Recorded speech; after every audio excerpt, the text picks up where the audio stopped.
Season 18 weapons are all here. They're all loaded into D2 gunsmiths, so I'm just going to go through all of them, all the guns that I find interesting at least, and just kind of look at the god rolls and maybe see if there's anything cool on these guns. So the first gun I'm going with is the new Trials bow.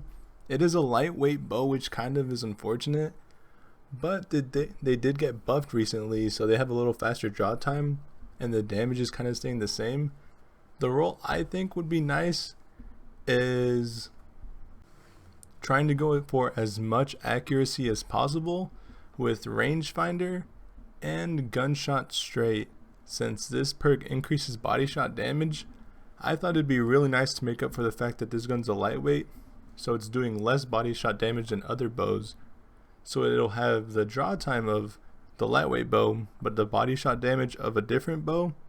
And I think that's a really good perk combo.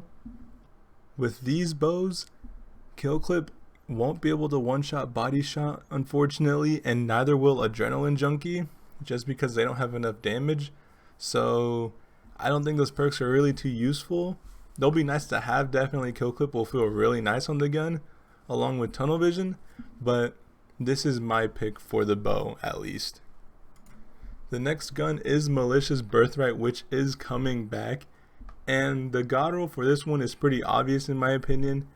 It's auto-loading holster plus quick draw, which is an insane combo paired with proximity nades. And then you'll want to put hard launch on the gun too, just to get as much velocity as possible. And then for the masterwork, I think a velocity masterwork would also work, or maybe going for handling and then putting a depth velocity onto the grenade launcher, because that would get it to 100 also. For the pure poetry hand cannon, I didn't really see anything interesting on this hand cannon before until I saw this new perk on it. It's called Under Over, which deals bonus damage to targets with overshields, deals a small amount of bonus damage to combatant shields also. So I think for PvP, this is basically the anti-Titan gun, because it also has the Hake origin trait. So with this origin trait, you're doing extra damage to any sort of barricade Titans can have, and that includes like the Void Overshield barricades, Titan Rampart barricades, just any basic barricade that a Titan can have up. I'm not sure if it works with a new Juggernaut shield. Well, I'm just have to see if it works at all. And then I know for sure that this should work with any overshield at all, so that includes the Void Overshield, any sort of shield from the Arc 3.0 also. So this hand cannon is going to be really good for fighting against that type of stuff that can get really annoying sometimes. So that's where I think this hand cannon is really unique. For its base perks, I ended up just choosing ricochet rounds and chambered compensator just to increase stability, because I really like having high stability with these sort of hand cannons. And I think this hand cannon is going to be really unique. Also have a stability masterwork on it, get it to 43 stability. But this hand cannon is definitely not going to be too popular in my opinion. It does have harmony, but the previous hand cannon had harmony. It was called something new. And I honestly haven't seen anyone using that hand cannon since the Solstice event ended. So we'll have to see with this hand cannon. I think it is actually really unique with those two perk combos, but we'll just have to see how it plays out and see how many overshields there really are in PvP at the moment. For the no reprieve shotgun, it's a new stasis slug shotgun. It honestly, in my opinion, is the new best shotgun if you play Shadebinder, which is because it can roll with headstone, which getting a crit kill makes a stasis crystal, and this new perk, which is basically demolitionist but for melees, and dealing melee damage, not getting a melee kill. Melee damage gives increased handling, so with this shotgun you can easily go for max range or full bore and assault mag, like I kind of want to go with, and then have the free stability or handling through the melee perk. Once I do craft this shotgun, I'm definitely going to have a video about using it with my max. I think I have a stasis build of max recovery, max intellect, and then max strength. So, and I'm also using that with the Warlock exotic that gives double melees. So this shotgun's gonna feel insane, I hope, with that build. It's just a matter of time of me getting to craft this thing. But yeah, this shotgun definitely will be insane for anyone playing on a Stasis Warlock. Next we have Allied Demand, which honestly I didn't think Bungie would bring this gun back. Like, it's like a super random gun. Honestly, no one really cared about it at all. But they brought it back with some pretty insane perks in my opinion. It has rangefinder and iron reach, and it's the same archetype as Drang. So this is basically the kinetic slot version of Drang now in the game. It's not craftable, which really sucks because grinding Iron Banner really sucks. But it's really nice that this option is going to be available now for everyone that was kind of stuck using Drang in that secondary slot. You now have Allied Demand there. And it can outrange Drang maybe, but it's definitely going to be able to duel with it. So there's not just going to be one really strong sidearm in the meta now.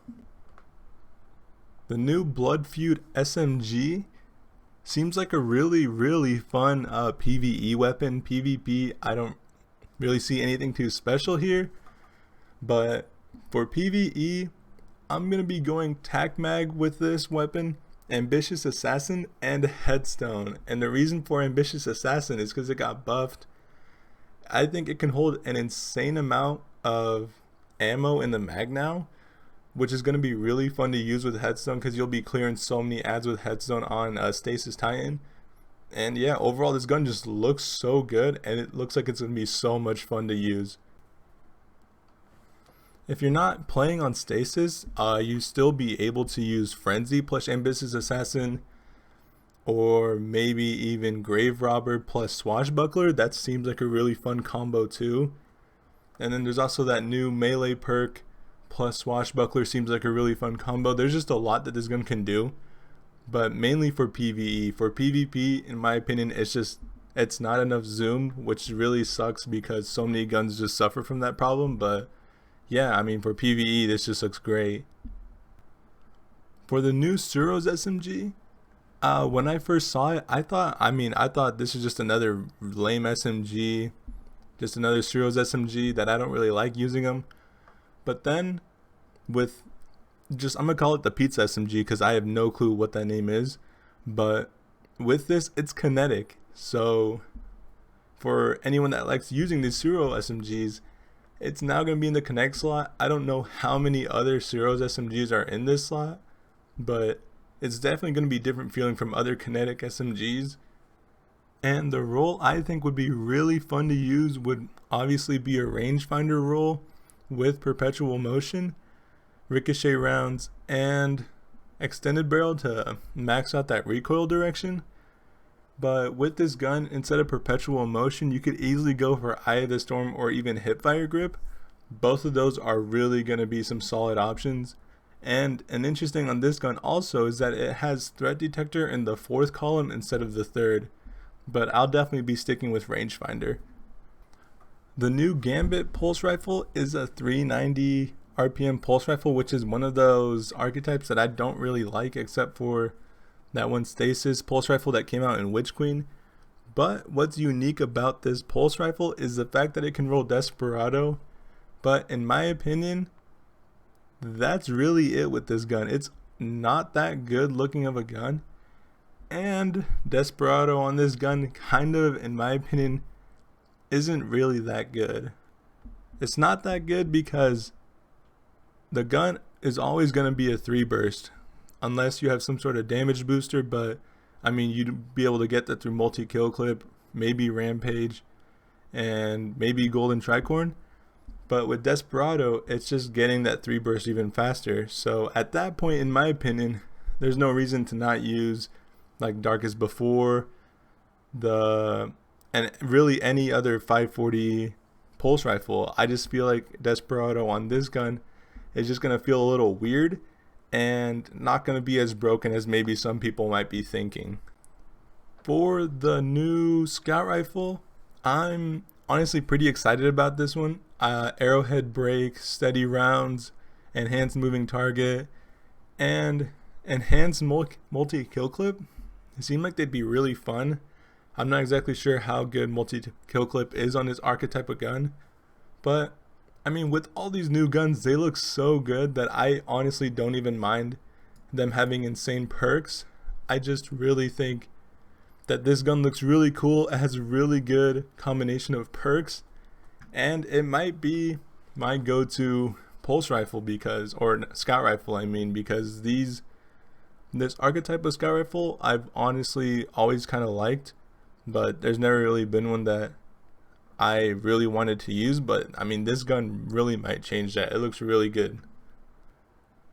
For Mindbender's Ambition, which I honestly can't believe they actually brought back, full choke accurized rounds is what I'm gonna be going with. I know some people don't like full choke. In my opinion, I think shotguns might get buffed and full choke might become required again. I don't know. I think it's just one of those perks that are going to be really good with the right buffs. And they took away quick draw, which really sucks for this gun. It might not be anywhere near as good as it was before, but what I'll be choosing is threat detector plus fragile focus. I'll probably end up going with a handling masterwork and adept handling if I do get the adept version, but I mean, I don't think this gun's going to be anywhere near as good as it was before because of the quick draw nerf, and I think it's honestly gotten power crept just a bit, so it's not the best anymore. Another interesting perk could be steady hands, but I mean, you need the kill in the first place to get that. And fragile focus, you don't need the kill, you just need to make sure you don't take damage. So there's really a trade-off in both of those, but I mean, I'm really excited to get this gun. I just don't think it's going to be anywhere near as good as it was when it first came out. For the new Trials Slug shotgun, this thing is honestly so juiced, it's insane. I don't think people have realized that this gun is going to literally be broken. That's because of really all the perk options, and its base stats are just busted. So I'm going with fluted barrel to get us that max handling, assault mag because we won't need accurized rounds, and I'll kind of explain why here in a sec. Demolitionist because again, the other perk I'd use in this slot would be perpetual motion, and that's not useful here because we don't need stability and the handling's already maxed out. And then opening shot because it's the best perk for these types of guns, and it gives 25 range, so that's going to be maxing out the range column. So you're going to have max range and max handling on this gun, which is absolutely insane. Pairing this with the Trials Origin trait, this shotgun is literally just the best in-class shotgun. It's literally just a power crept version of good bone structure, which in my opinion was already a really good gun. The only reason why that gun would be better is because it has auto loading, which I have to roll for that, but overall this gun's perks and stats are just so crazy that I'm really going to be excited to grind for this one. The next gun on the list is the Out of Bounds new Crucible SMG. This thing has a lot of really interesting combos and perks, and has really great perks in my opinion. It's just going to be a matter of grinding and getting the right roll that you want. But that might take a while, but that's usually how these things go with the playlist weapons. What I'm going to be looking for though is definitely hipfire, moving target, perpetual motion, maybe even killing wind, paired with rangefinder is going to be a really nice option. This is basically going to become an alternative to funnel web, which is really awesome honestly, and it's going to feel really good. If you don't like rangefinder, tap the trigger is always solid. Kill clip on this archetype of SMG is also always solid. And then gunshot straight, which if in your opinion you can aim without that aim assist, I'm not exactly sure how much it takes away. I'd say a decent chunk depending on how much body shot damage is added, but with SMGs you're not always hitting crits. That's just not something that's always possible. So if you're doing more just body shot damage, that forgiveness is going to get way better and could make this SMG just really consistent feeling.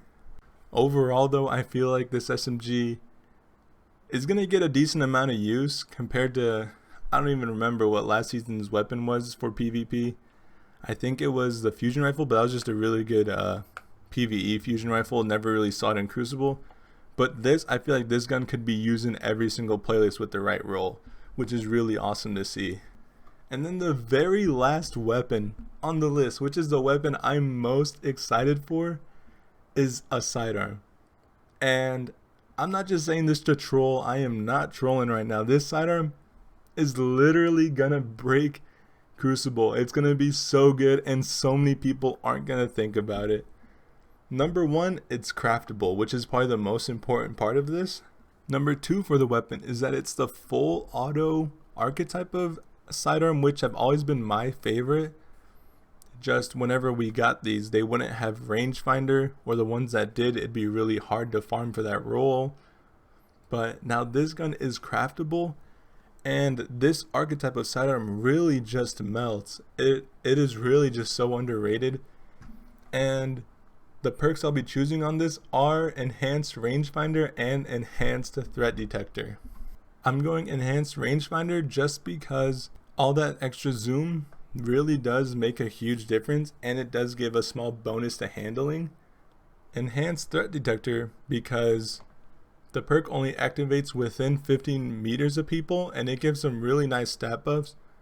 And if you look at the damage fall off of this weapon, it's right at about 17 meters. So in basically every single gunfight that you're in, you'll be taking advantage of all the bonus stats from enhanced threat detector.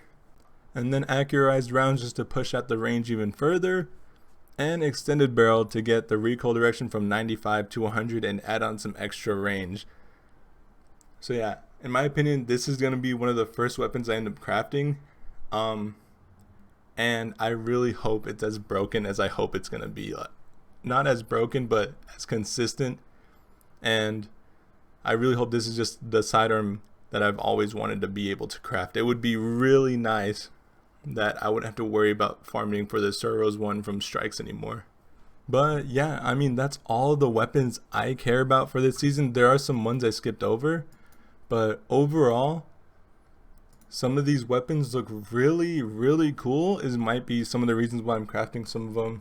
Some of them look really strong, and I mean, some of the heavy weapons I saw, I don't know, I just wasn't interested in those at all. But I'm really excited for this season overall. Hopefully skill-based matchmaking doesn't kick my ass enough that I can actually make some decent videos. But I mean, if it does, I'll just see what I can do from there. I just gotta get good, I guess. But yeah, I mean, I'm really excited for this sidearm and just a ton of other weapons. But yeah, if you enjoyed this style of video with all the brand new god rolls for looking at all the weapons, just something made at the start of the season, feel free to drop a like. And yeah, peace.